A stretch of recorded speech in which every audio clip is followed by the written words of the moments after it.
What do you think happens after we die?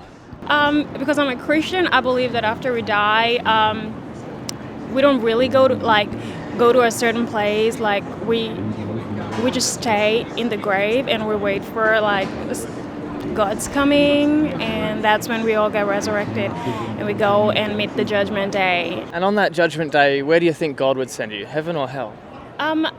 It depends on what you do when you're on earth. If you're being very good, and if you're being good and all that, you go to heaven, and if you're being bad or, basically doing evil things, then you go to hell. So it's basically what you do when you're on earth. So how good do you think you've been?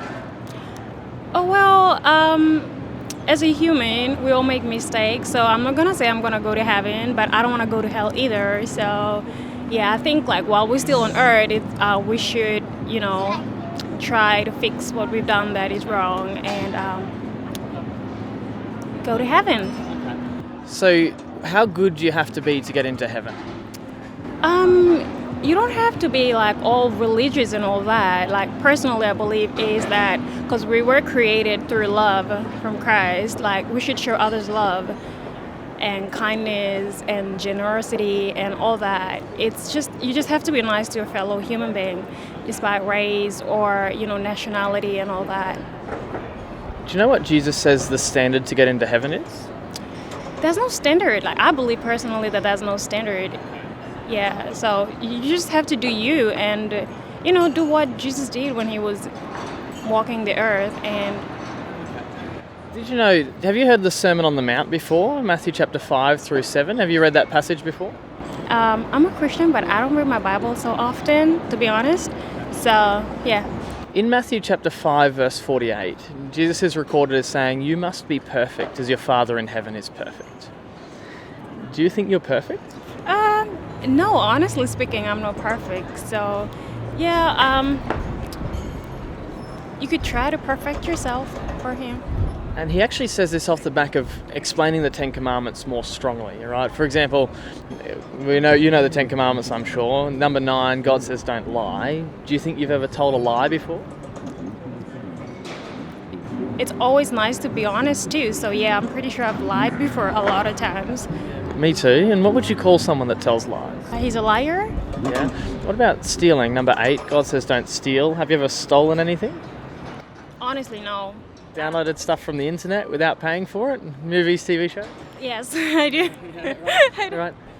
And so what would you call someone that steals things? He's a stealer? Stealer or a thief, right? God then says, number 7, this is where Jesus takes over in Matthew chapter 5, he says, "You've heard it said, do not commit adultery. But I tell you, anyone who looks with sexual desire has committed adultery with that person in their heart." Do you think you've ever looked with sexual desire before? Yeah. Right, of course, right? And then he says, "You've heard it said, do not commit murder. But I tell you, anyone who's angry with his brother, who calls someone a name, has committed murder against that person in their heart." Have you ever been angry or called someone a name before? I do. So here's the problem. If you and I are being judged by Jesus' standard on that day of judgment, we wouldn't be found perfect. We'd be found guilty of being lying, thieving, murderous adulterers at heart. So what do we deserve from God, reward or punishment? Punishment? And what does God say the punishment for sin is?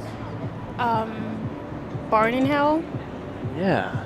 So do you see, if you or I stood before God on that day of judgment and were judged based on how we'd lived, we'd have to go to hell.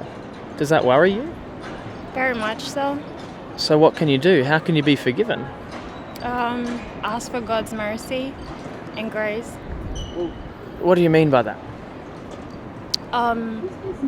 It says in the Bible that you gotta accept the Lord as your Savior and your King, and you will be forgiven and saved. So how does accepting Jesus as your Lord and Saviour get rid of your sin?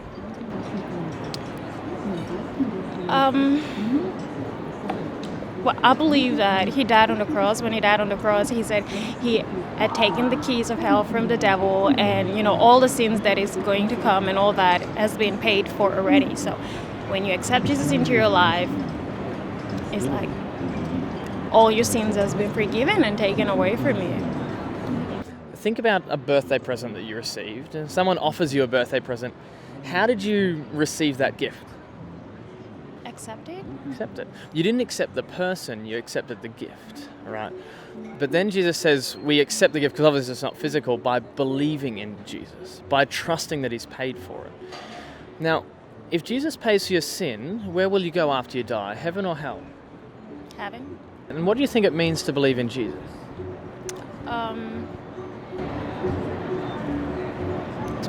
Believe with your heart. Put this scenario before you. Imagine you're on a plane. Plane's going to crash. You're going straight towards the ground, but someone walks up and offers you a parachute and says, believe in the parachute and you'll be saved. What are they asking you to do with the parachute? To use it and believe that it will save your life. Right? To entrust your life to the parachute. So when Jesus asks you to believe in him, he's not merely asking you to think that he exists or think that he can save, even to think that he died on the cross. He's asking you more than that, to trust in him and his death on the cross to pay for your sin. If you were trusting in Jesus to pay for your sin, remember that other question we asked? If Jesus pays for your sin, where do you go after you die? Heaven.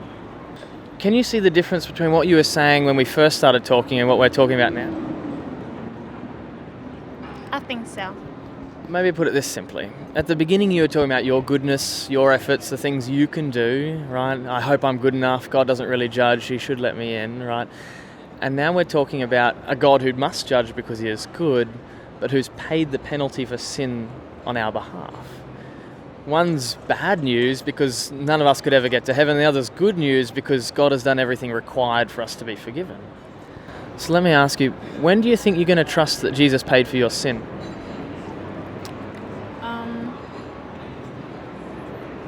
When do I trust? Yeah, when are you going to? Right now. And do you see the beauty in the difference? The reason that you were so scared before when we went through God's law was because you, in essence, were trusting in your own goodness. But you can be free from fear, free from guilt, free from shame because Jesus kept the law for you. So after becoming a Christian then, do you think someone could just go on and live however they want? Not really. Yeah, why not? Because you're supposed to be following the example of Jesus and try to live like him. Although it may not be perfect, but, you're trying. So what causes you to try? What enables you to obey Jesus? Your trust in him, your faith, your belief in him. What about this scenario? Imagine you are in a house and you're playing with fire, and the house catches on fire, right? You're in trouble, but someone calls the fire brigade and they come and pull you out of the house just before your house collapses, right? Do you think after being saved you'd want to run back into the house? No. Do you think you'd want to light the fireman's truck on fire? No. Why not? Because it's dangerous and you're just being saved and it's dangerous to do it again to anyone. And with the truck, you wouldn't want to dishonour the person who saved you. That's the relationship that our good works have to our salvation. We didn't earn it, we didn't deserve it, we actually got ourselves in the mess to begin with, but God saved us. But then out of gratitude and thankfulness to God, we respond by serving him, honouring him, thanking him for what he's done for us. Does that make sense? Yeah. Has your mind been changed about what Jesus teaches? Yeah, I had a different perspective to it and now I see it differently and I think it's good.